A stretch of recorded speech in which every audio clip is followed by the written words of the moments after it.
Meus amados irmãos e irmãs, é com alegria que a Rede Século XXI tem apresentado a você essa série na qual nós estamos falando de uma realmente das experiências mais marcantes do cristianismo, nós podemos dizer, por causa da abrangência. Todas as diversas tradições, de algum modo, já foram tocadas por esta experiência, e eu chamo de experiência porque renovação carismática católica, mais do que uma entidade ou mais do que uma instituição, ela é uma graça. E essa graça tem tocado, de fato, todas as tradições cristãs, e nós queremos falar sobre isso.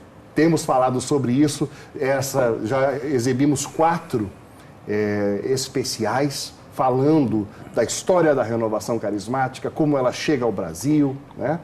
E agora nós vamos fazer esta mesa redonda, retomando alguma coisa desse material que a gente exibiu para você, mas também falando da esperança, falando de nova evangelização, falando dos frutos do Espírito que nós queremos colher neste tempo e deixar também para as próximas gerações. Eu tenho aqui ao meu lado esses irmãos que viveram a renovação desde o seu início, a chegada ao Brasil, e estão aqui não somente como testemunha, mas edificando o reino hoje. Então é uma alegria, eu quero saudar o Padre Eduardo,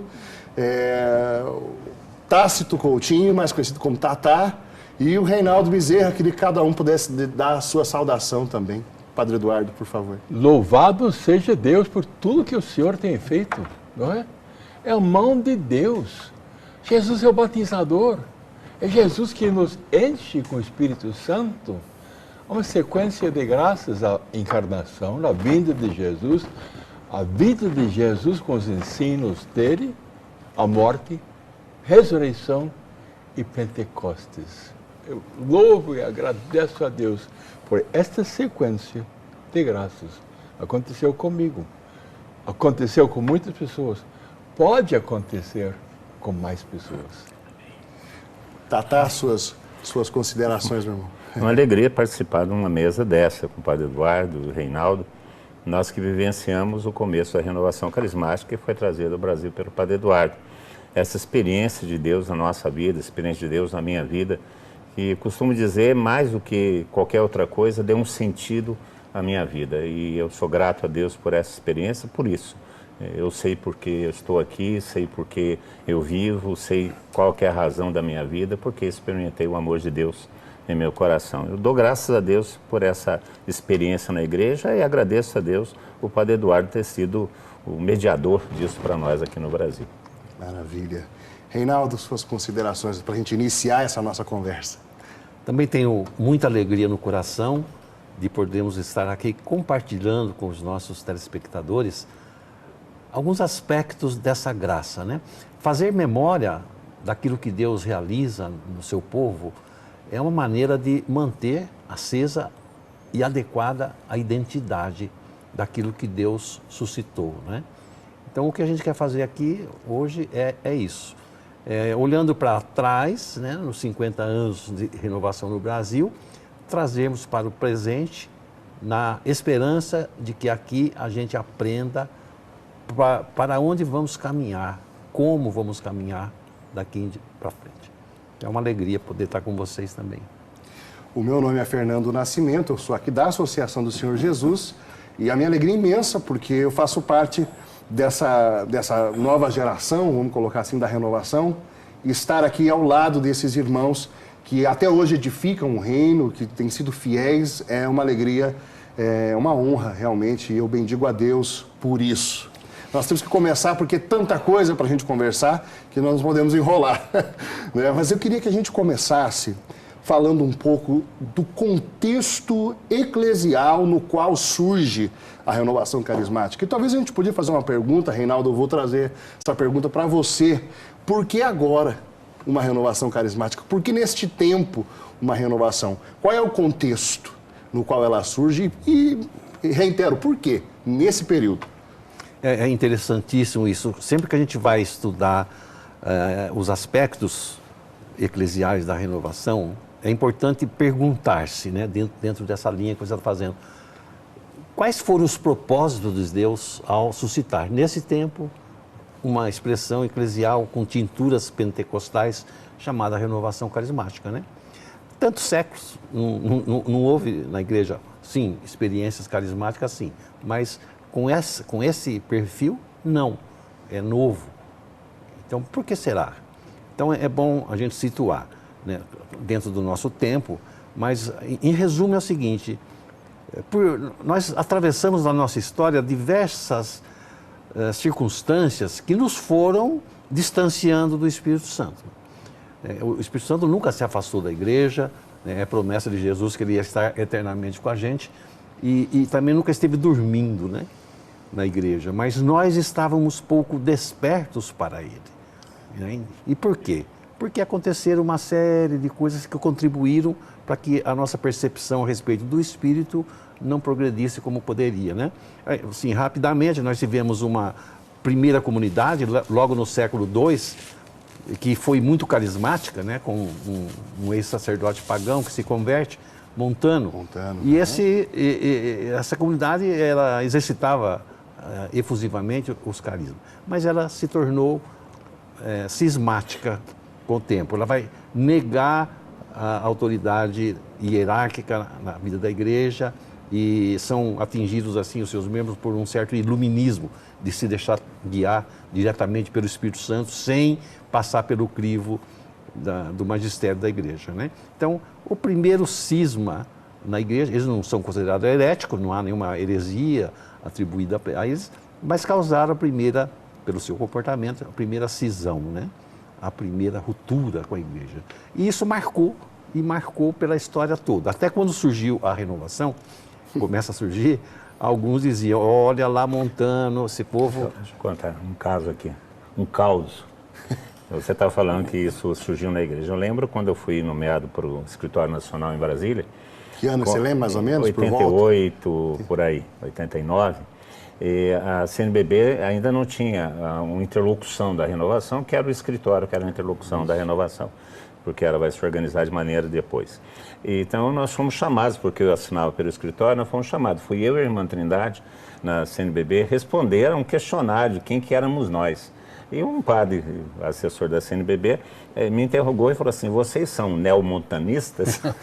Em 88, no século II Montano, em 88 a igreja ainda está perguntando se nós somos montanistas. Uma colocação um pouco anacrônica, né? Mas isso fora. Mas o Eduardo tinha ideia que o senhor era montanista, não, né? Mas isso absurdo. Configura bem, né, o que significou. Uma comunidade muito carismática, e que depois dá esse problema e que marca a história. Então, o que acontece?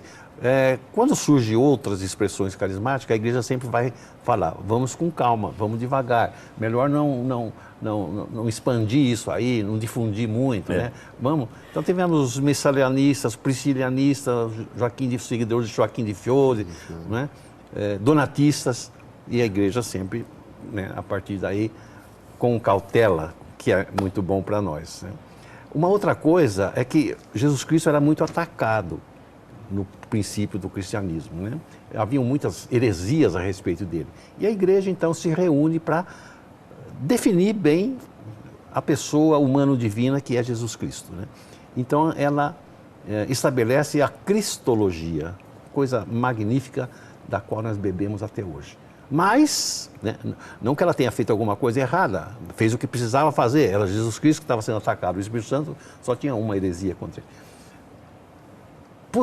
Poderiam ter também nos presenteado com uma correspondente pneumatologia. Quer dizer, fizeram muito bem o trabalho sobre Jesus Cristo, mas ficaram devendo, não aprofundaram a questão do conhecimento do Espírito Santo, né? Então, Jesus se torna muito conhecido e o Espírito vai ficando assim, vocês sabem a história, né? Para arrematar as orações na igreja, não se fala muito dele, não tinha literatura popular, não tinha catequese, evangelização específica para ele. Então, essa é uma outra coisa que nos ajuda a nos afastar. Na sequência, é a teologia de Agostinho.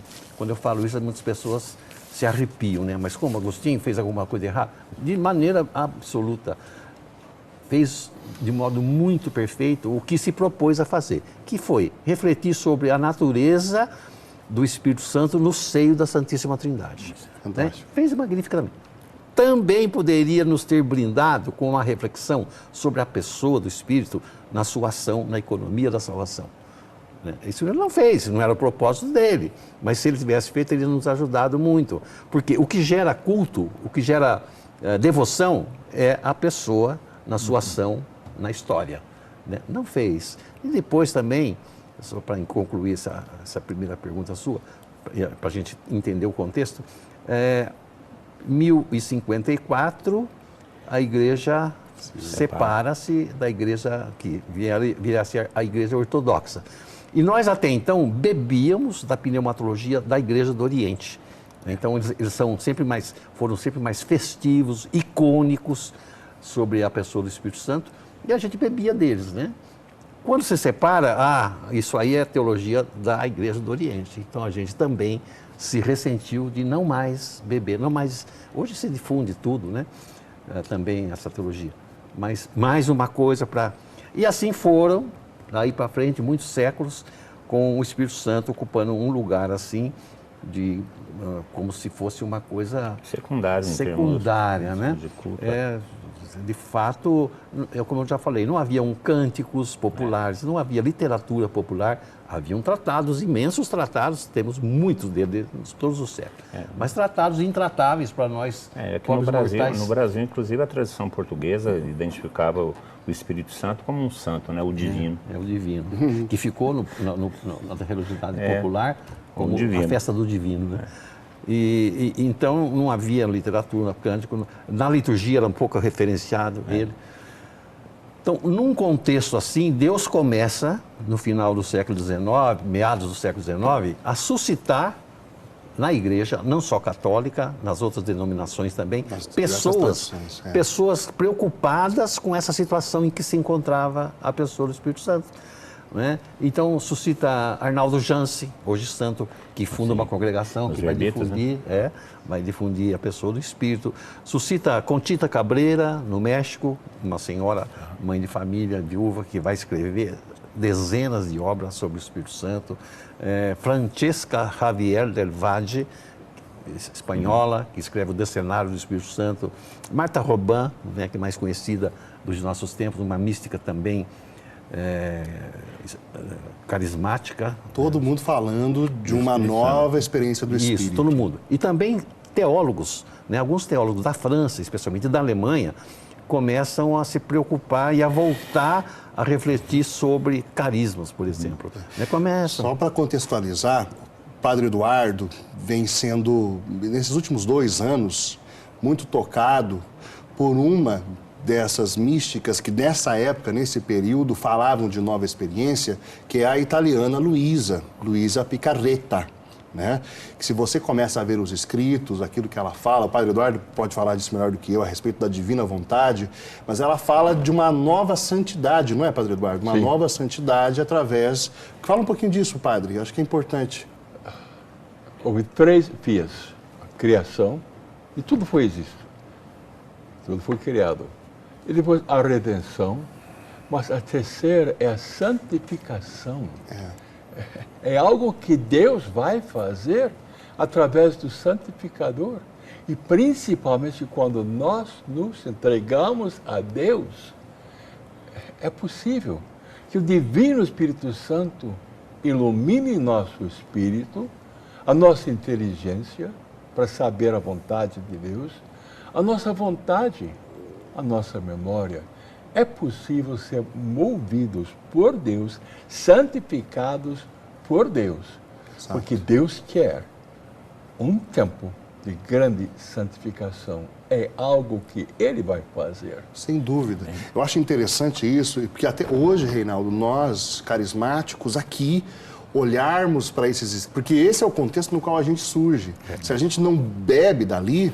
Sim. A história fica interrompida. Fica interrompida. Precisa entender por que Deus suscitou nessa hora, né? Exatamente. Então nesse contexto aí, que Deus faz, inspira muitas pessoas, muitos místicos, né? Místicas, e inclusive também nas igrejas evangélicas, protestantes. Exato. Mas Deus suscita uma mulher chamada Helena Guerra, né, finalzinho do século XIX. Qual é a né? diferença da Helena para os demais que a gente pontua ela de modo especial, Reinaldo? Isso, muitos se perguntam, né? A renovação está fazendo um devocionismo com a Importante a com gente pessoa. ressaltar isso. Não. Qual é o profetismo dela que precisa ser tomado em consideração? É que dela, Deus se serve para falar com a hierarquia. Não é você fundar uma congregação, escrever um livro lá, não. Agora, ela é usada para dialogar com o magistério da igreja, com o Papa, com Leão XIII. Que não é algo, né, Tata? Não é algo incomum, né? Não. Catarina de Sena fez isso. São raros. Deus gosta de usar mulheres para falar com o Papa. Sim, porque as mulheres sempre não é falam. verdade? As mulheres sempre são a voz de consciência dos homens, vamos dizer assim. É isso mesmo. É isso mesmo. E então, Deus se serve dela para fazer isso, falar com a hierarquia, que é quem decide, que é Sim, quem claro, é o homem que direciona, decide. né?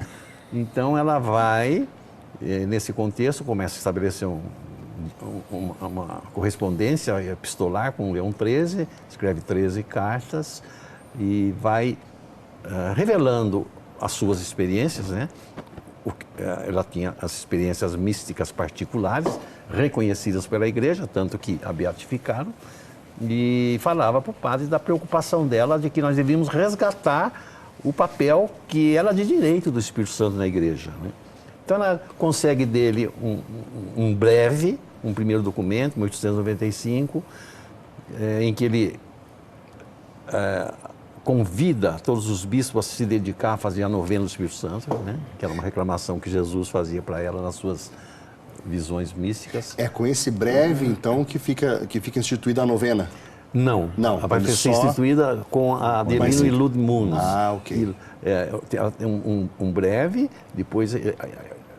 Então, no ano seguinte, o pessoal, alguns, né, realizam a novena que ele pediu.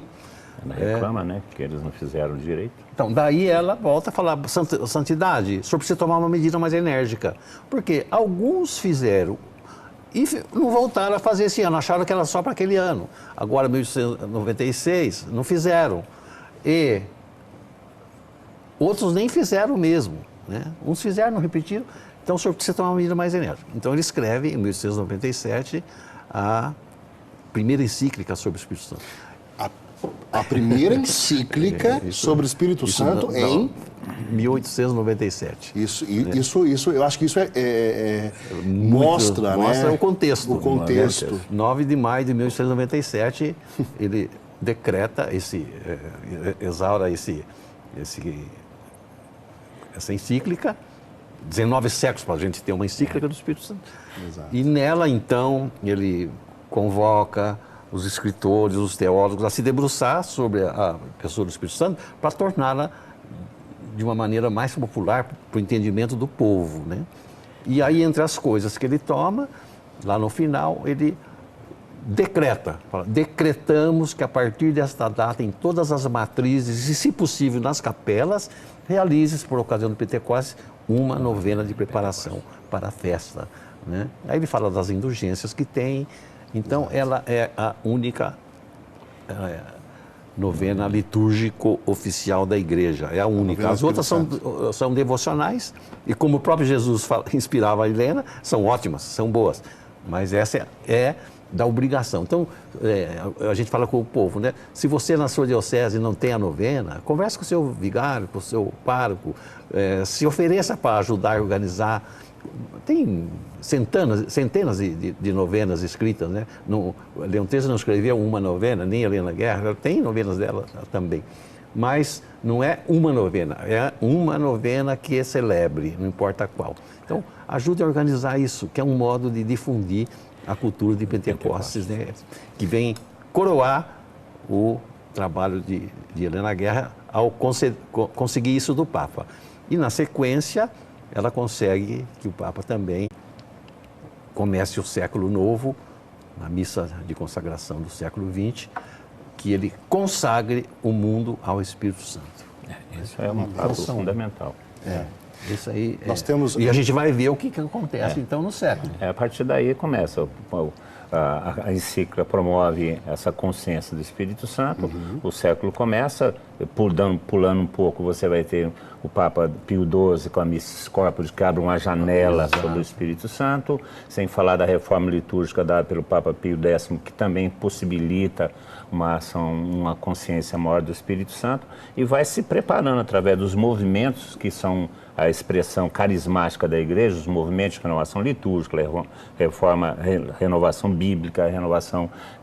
Funda-se o Instituto Bíblico de Roma. Instituto Bíblico de Roma. A gente tem ideia que era proibido ler a Sagrada Escritura. Aí começa todos esses grandes teólogos, Lubac, Companhia Chani, começam a refletir sobre uma nova teologia, e aí vai explodir o quê? Em João 23, com a convocação do Concílio Vaticano II, pedindo que se realize um novo Pentecostes, né? Então, aquela oração inicial de Helena Guerra, a insistência dela, a consagração do século ao Espírito Santo, vai gerar aquilo que é a nossa raiz de renovação, que é o Concílio Vaticano II, que é a grande ação renovadora do Espírito na Igreja moderna. Excelente. Preparando a Igreja para o século XXI. Eu li esses dias um texto de um desses teólogos mais recentes, falando exatamente isso, que a graça que veio no Concílio Vaticano II, na realidade, é a preparação para nós enfrentarmos um século inusitado, que é esse século XXI que nós estamos. Verdade. E a renovação seria a preparação para isso. Exatamente. Quando a gente contextualiza tudo isso, o Reinaldo fez uma tomada aqui, a gente foi fazendo essa leitura. Um personagem histórico que estava aí desde o começo, então. A gente foi fazendo essa leitura. É muito interessante, porque aí é uma pergunta que se faz, né? É uma pergunta que normalmente se coloca. A renovação carismática católica, ela é um fruto do movimento pentecostal ou ela é católica, como se fosse uma coisa em oposição com a outra? Eu penso que o Reinaldo pode, inclusive, ter uma visão mais precisa. Mas eu vejo que a renovação carismática ela é fruto do Concílio Vaticano II. Nós bebemos na realidade protestante, na realidade pentecostal, porque, como o próprio Reinaldo nos lembrou, a primeira encíclica a respeito do Espírito Santo vai sair só 19 séculos depois. E nós não tínhamos experiência quase nenhuma sobre essas coisas, e o pentecostalismo já possuía. Então, quando nós começamos a renovação, o Padre Eduardo traz a experiência para cá, aonde que nós íamos beber, aonde que os americanos também beberam? Na experiência dos pentecostais clássicos da Rua Azusa. Exato. Mas a raiz de renovação, essa experiência do Espírito, ela brota da possibilidade do Concílio Vaticano II. Para mim, a renovação carismática é genuinamente católica, embora no começo a gente tenha bebido um tanto quanto da experiência pentecostal. Eu vejo assim, não sei como você vê, Reinaldo. Sem dúvida. São João Paulo II, inclusive em 98, ano do Espírito Santo, no grande congresso que nós tivemos lá em Roma, ele deixa bem claro isso. A renovação carismática católica, quer dizer, enquanto movimento, né? Enquanto expressão eclesial de hoje, é fruto do Concílio Vaticano II. Né? O que não despreza que tivemos outras experiências antes de Concílio Vaticano II. Né? Até, por exemplo, Fernando, rapidamente, alguns setores do pentecostalismo hoje, não católico, alguns consideram, né, grandes pastores, consideram de fato o início do pentecostalismo com a oração de Leão XIII. De Leão XIII. Porque nesse dia, do outro lado do mundo, numa igreja no Kansas, né, o pastor Charles Fox Parham, uma mulher ora em línguas, Inês Osman. E então, no centenário deles, que eles consideram, tem também uma briga, né? Se começou com Parham, se começou com Seymour, que eles falam William Seymour, né? Seymour. Aí tem algumas... 1901 ou 1906. Aí, alguns hoje... Eu fui no centenário, em 2006, em Los Angeles, e o que apresentou o evento, Jack Hayford, um pastor conhecidíssimo no mundo, inclusive no Brasil, né? Tem obras, tem cânticos, ele lança um livro, e nesse livro ele fundamenta essa ideia. O pentecostalismo começou de fato na Igreja Católica. Maravilha. Nós não nos abrimos a ela logo de imediato, porque tínhamos muitas barreiras. Sim. E eles foram se abrindo mais rápido. Eu vou ter que interromper. Nós vamos para um breve intervalo e voltamos já já.